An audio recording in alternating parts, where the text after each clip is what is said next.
Hi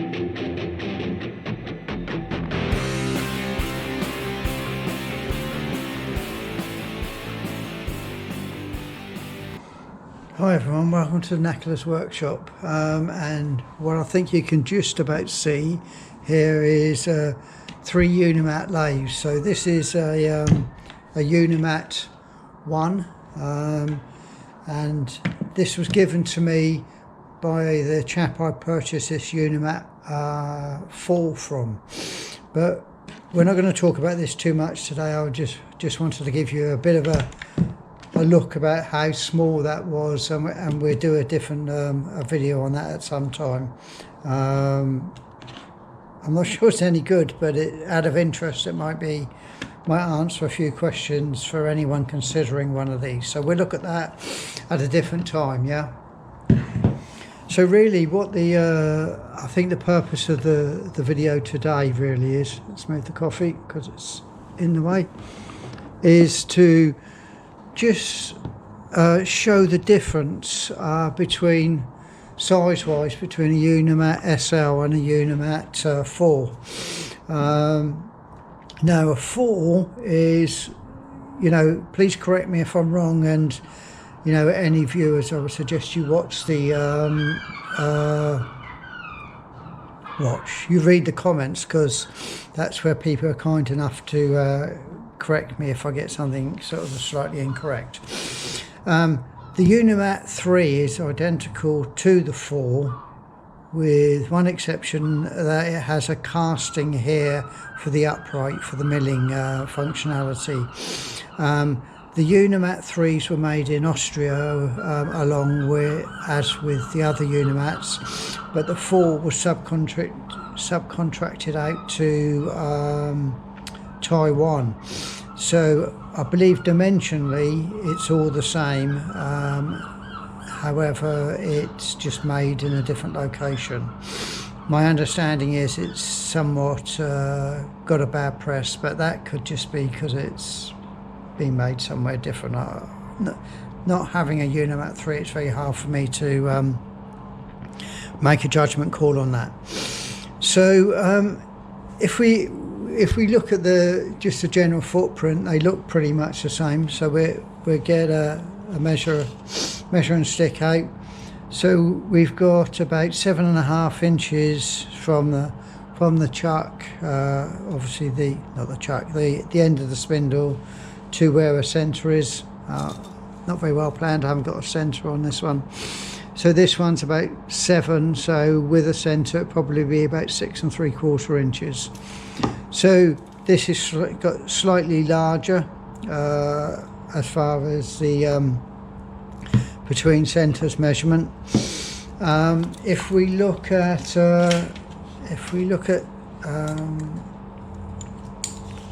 the swing, let's try and do that for you. So we just put that across. Again, would help if I had a centre, but it's about 4.5. Yeah, this is where we go into craziness.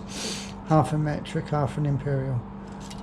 So let's put that there. It's about 1 3/4 high, and if we do the same on the SL, we've got about 1.5. But the only caveat with the SL is we can add the riser block, and there's another video on that somewhere, and that gives you another 20mm, or just over 1 3/4, 1 7/8. So by adding a riser block, you can get the same height above, same swing. The difference, we've obviously, as you all, regular viewers are familiar, the SL has the round bars for the beds. This has a flat here and a I don't know what you call it, an angular one.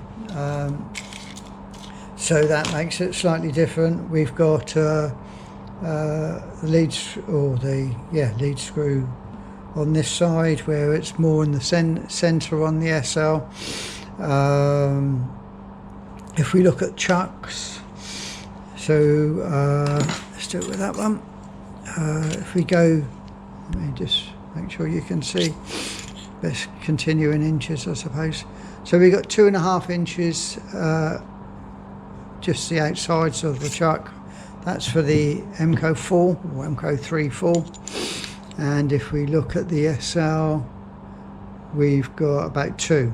So you can hold a slight, even though you can lift the centre height up, you've got a larger holding capacity. Now, one of the difference is this. So what we've got is a 12mm hole there to the spindle, and this is a 14. So you can't actually put one of these on here on an SL unless you get one of the adapters to allow you to do that. But then, as I've mentioned in a previous video, you start to get an awful lot of stick out, which is never a good thing. So again, if we look, we've got proper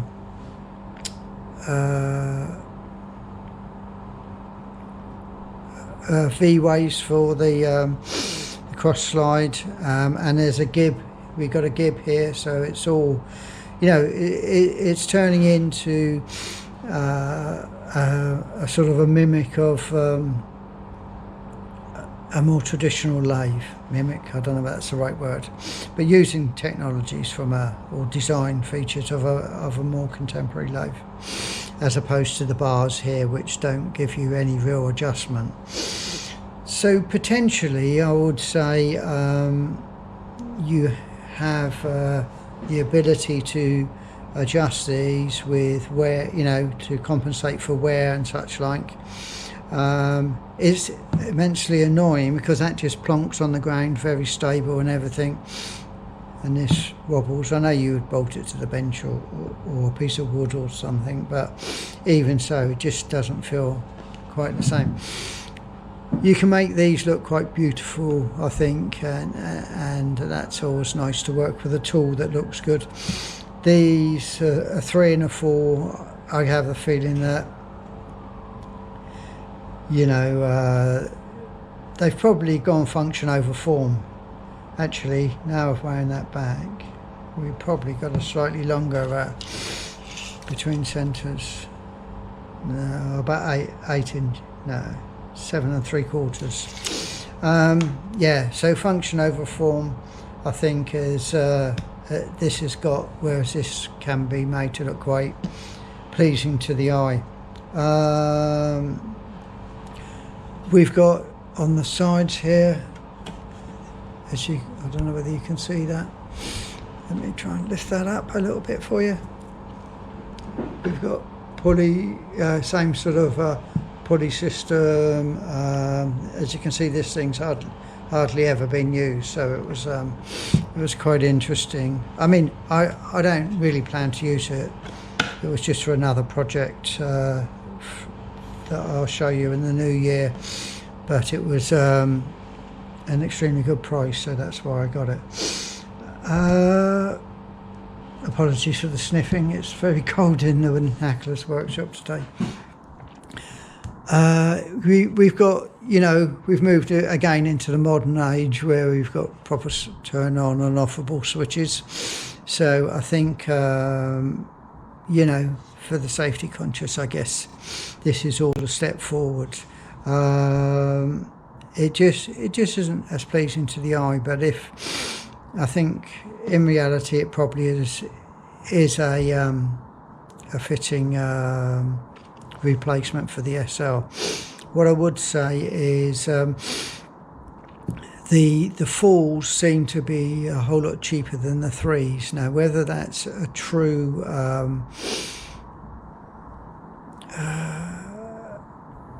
you know, it's based on people, what am I trying to say? Whether that you know, would you be better to buy a 4 just because of the, you know, is there an element of stigma relating to it was made in Taiwan rather than Austria? So I think, as I say, unfortunately I don't have a 3, and I don't really have a plan to buy one. unless I find one very cheap, but it's very hard to distinguish. But if you're looking for something a little bit more modern than an SL, maybe a 4 might be something to consider, just because, you know, you can get a better price point on it. I think, and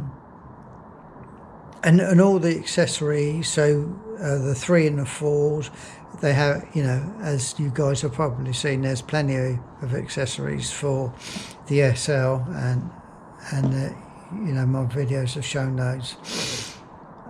All of them, I believe, are available for a Unimat 3 and 4. Just they're in a different format. Nothing's really compatible as far as sharing. But it's an interesting little machine. I think I had it in my mind, and I know you can read all the literature and that stuff, but seeing them side by side, it does put it into perspective. I mean, I was surprised when I got my first SL how small it was, and I had in my mind that these were actually a bit bigger, but in reality there's very little difference in them. So if you've looked at an SL and think, oh no, it's too small for me, you know, buyer beware that these are somewhat similar. Yeah. So I think it's just a little comparison for you guys, really. I'm going to tuck this away under the bench in the clean room, and we'll pull it out next year sometime for this other little project I've got planned. And at some time this modular Unimat 1, we'll do something with this. The gentleman that I purchased the 4 from tried to sell it to me, but then I explained it was more from a curiosity point of view than actually any real need. And then after a cup of coffee and a bit of a chat, he actually said, oh, you might as well take it, and gave it to me. So that was very generous of him, and we will make a video so again you can see a little bit more about that if someone's planning on buying one. Okay, so I'm going to keep it sort of fairly short because I've got some work to do and it's extremely cold in here. So as always, many thanks for watching. Stay happy, strong and healthy, and I'll see you on the next one.